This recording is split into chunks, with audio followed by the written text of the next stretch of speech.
आओ बच्चों, आज हम एक बहुत ही पुरानी जादुई किताब के पन्ने पलटते हैं।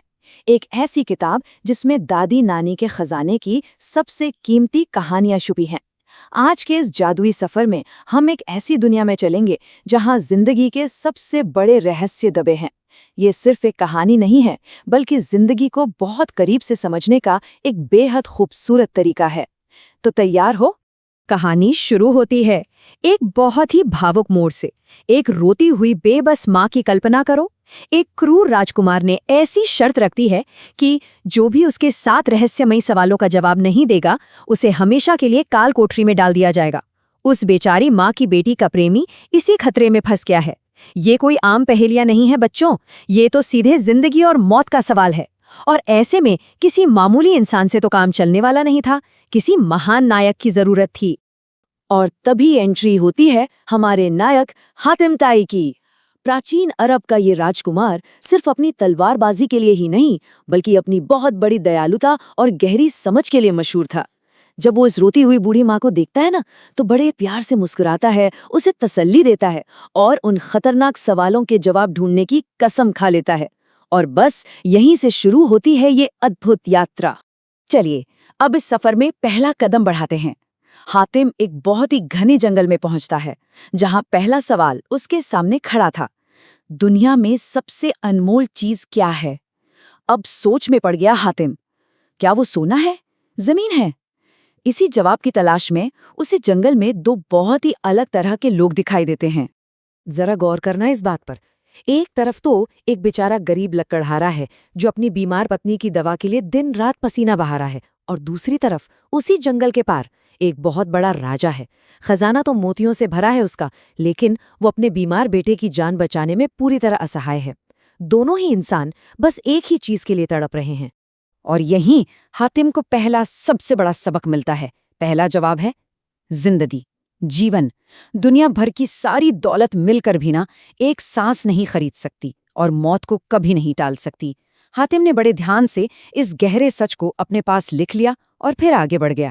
चलते चलते हातिम अब एक बहुत ही शांत नदी के किनारे पहुंचता है, जहां दूसरा रहस्य उसका इंतजार कर रहा था। सवाल था, सबसे तेज क्या दौड़ता है? नदी के पास एक बूढ़े बाबा बैठे थे। वो अपनी जवानी के दिनों को याद करते हुए एक गहरी सांस लेकर कहते हैं कि ऐसा लगता है जैसे ये सब तो बस कल की ही बात हो। तो क्या ये कोई दौड़ता हुआ घोड़ा है या फिर बहुत तेज आंधी? बिल्कुल नहीं। सबसे तेज दौड़ती है समय की धारा। समय इतनी खामोशी से और इतनी तेजी से गुजरता है कि दुनिया की कोई भी चीज उसे नहीं पकड़ सकती। और जो समय एक बार चला गया, वो कभी लौटकर नहीं आता। हातिम को अपना दूसरा जवाब मिल चुका था। समय की धारा को पीछे छोड़ते हुए हातिम अब एक तपते हुए रेगिस्तान की तरफ मुड़ जाता है। एकदम झुलसाने वाली धूप, और उसी धूप में छिपा था तीसरा रहस्य। सवाल, सबसे बड़ा खजाना क्या है?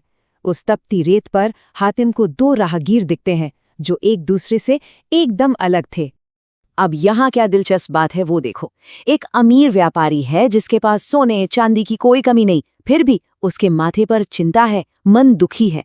और वहीं दूसरी तरफ एक फकीर है, उसके पास कुछ भी नहीं है, फिर भी वो पूरी तरह से खुश और संतुष्ट है। इन दोनों का ये फर्क ना सीधे सीधे जवाब की तरफ इशारा कर रहा था। और वो तीसरा जवाब है संतोष। असली खजाना जमीन के नीचे या तिजोरियों में नहीं मिलता बच्चों, वो इंसान के अपने अंदर होता है। अगर मन में संतोष है ना, तो एक फकीर भी राजा है, और संतोष नहीं है तो राजा भी बस एक भिखारी है। इस जादुई जवाब को दिल में रखकर हातिम आगे निकल पड़ता है। लेकिन हर सफर इतना सीधा और आसान तो नहीं होता ना। हातिम अब एक बहुत ही अंधेरी ठंडी गुफा के अंदर जाता है। चारों तरफ खौफनाक परछाइयां, और वहां एक दानव घात लगाए बैठा था। यहां सामने आया चौथा सवाल, सबसे भयानक दुश्मन कौन है? वो दानव हातिम को एक बहुत ही डरावना सच बताता है। कहता है कि वो लोगों को अपनी तेज तलवार से नहीं मारता, बल्कि वो तो बस उनके मन में डर के बीज बो देता है। तो समझे, इंसानियत का सबसे बड़ा दुश्मन कोई बाहर नहीं है, वो इंसान के अपने ही मन का डर है। यही डर हमें अंदर से खोखला कर देता है। उस डर का डटकर सामना करने के बाद हातिम एक ऐसे गांव में आता है जो पूरी तरह से उजड़ चुका था। वहां 2 भाई थे जो सालों से एक दूसरे के खून के प्यासे बने हुए थे। चारों तरफ बस कड़वाहट। और यहीं से उभरता है 5वां सवाल, दुनिया में सबसे शक्तिशाली ताकत कौन सी है? हातिम बड़े आराम से उन भाइयों के पास जाता है और उन्हें बहुत प्यार से समझाता है। हातिम की बातें सुनकर ना उनके दिल पिघल जाते हैं।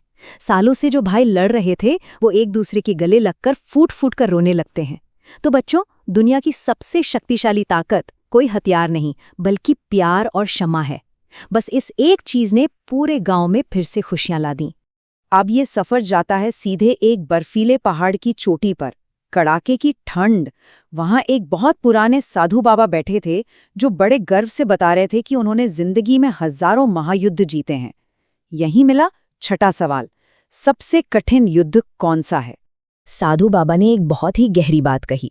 उन्होंने कहा कि बड़ी बड़ी सेनाओं को हराना फिर भी आसान काम है, लेकिन असली चुनौती है अपने ही अहंकार के खिलाफ लड़ना।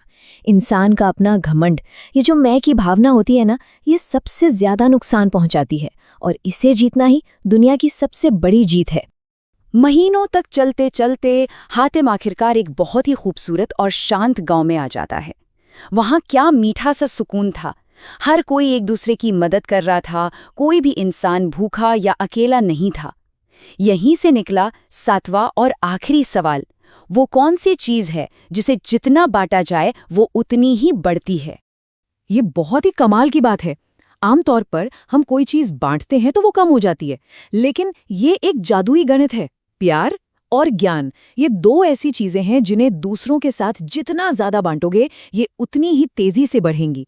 और इसी के साथ हातिम ने 7 जवाब जीत लिए थे। चलिए अब आते हैं कहानी के आखिरी हिस्से पर, अंतिम परीक्षा और जादूगर का मायाजाल। हातिम 7 जवाब लेकर वापस उस क्रूर राजकुमार के पास पहुंच जाता है, लेकिन अचानक महल की जमीन कांपने लगती है। वहां एक बहुत ही प्राचीन जादूगर आ जाता है। ये हातिम की आखिरी परीक्षा थी। सिर्फ जवाब जानना काफी नहीं था, उन्हें साबित भी करना था। अब देखिए कैसे एक एक करके जादू होता है। जादूगर ने सोने के विशाल पहाड़ खड़े कर दिए, लेकिन हातिम ने संतोष की ढाल से उस लालच को वहीं खत्म कर दिया।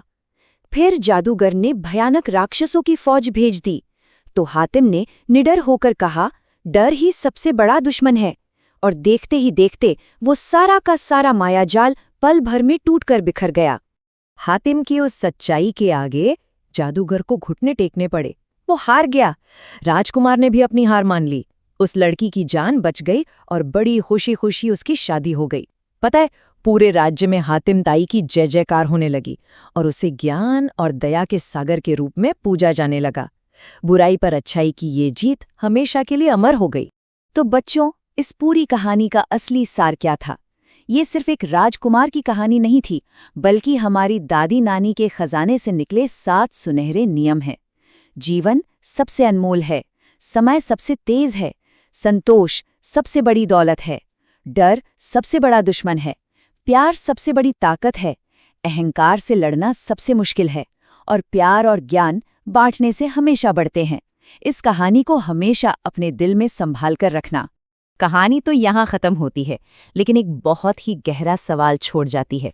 आज के इस दौर में अगर वही मायावी जादूगर इंसानियत की परीक्षा लेने आ जाए, तो इन 7 में से कौन सा ज्ञान इस दुनिया को बचाएगा? इस सवाल पर जरूर सोचना। आज की इस प्रस्तुति में बस इतना ही, इस प्यारे से विचार के साथ कि असली खजाना हमेशा हमारे भीतर ही होता है। सीखते रहिए और हमेशा खुश रहिए।